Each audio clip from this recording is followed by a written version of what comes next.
Of all the deceptions and agendas we strive to expose, perhaps the most evasive thing to try and uncover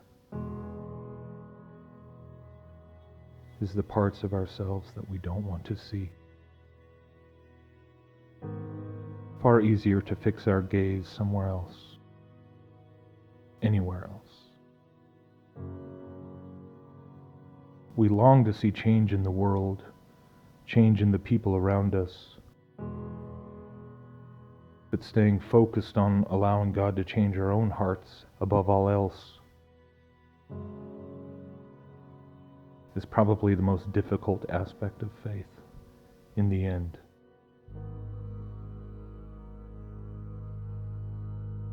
At least that has proven true in my own life. It's easy to preach about forgiveness, but it's so much harder to live it out. To let go of all the ways that you've been wounded by others. To have joy in the fact that your sin was paid for at the cross, even while many of the earthly consequences of that sin might still remain.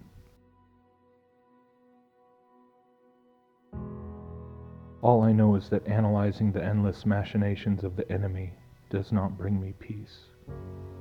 Debunking every falsehood I encounter doesn't ultimately make the demands of God's truth on my life any easier.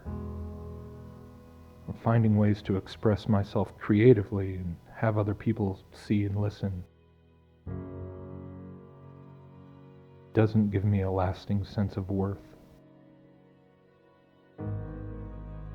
It's easy to convince ourselves that exposing massive deceptions, such as the lie of evolution, is the key to freeing people to see what their true value is. And while I certainly don't deny the immense breakthrough that can come when a person finally realizes that they are not the result of billions of years of random changes, not the byproduct of galactic collisions and chemical reactions, powered by mysterious invisible physical laws.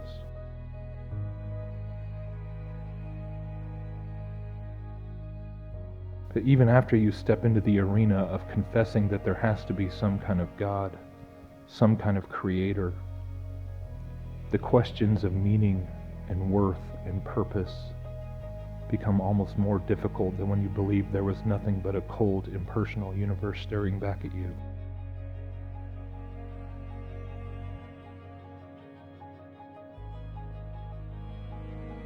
Because now you are exposed.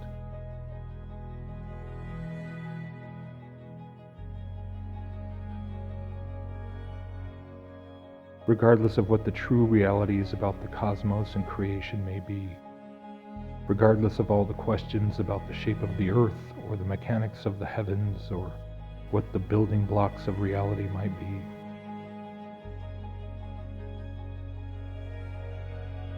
one thing cannot be denied.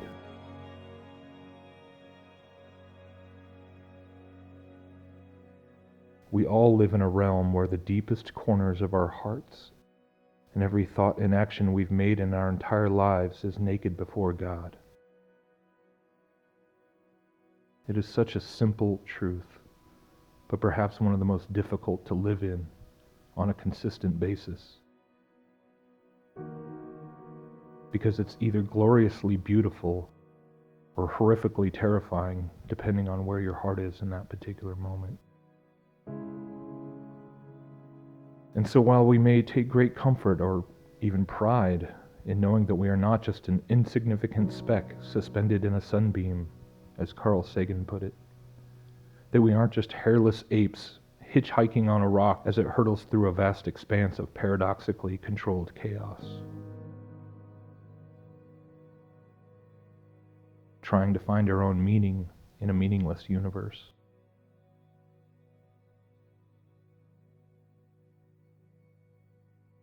But I've been brought to the painful and ironic conclusion that I am still capable of embracing the same empty void, the same mindset of endlessly floating through strange nebulas of the mind in alien worlds that still lurk in my heart.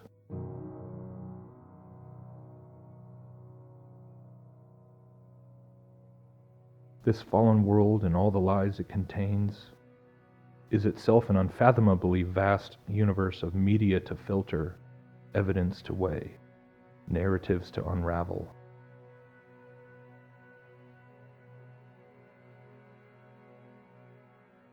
And countless more lies are created every single day. Is it better to tumble down rabbit holes instead of tumbling through empty space? Do I still try to find ways to hide from God, even if I know the firmament is some kind of ceiling and not a directionless pit? Do I really find my worth in Him and Him alone, in the face of all my circumstances, in the sting of all my failures?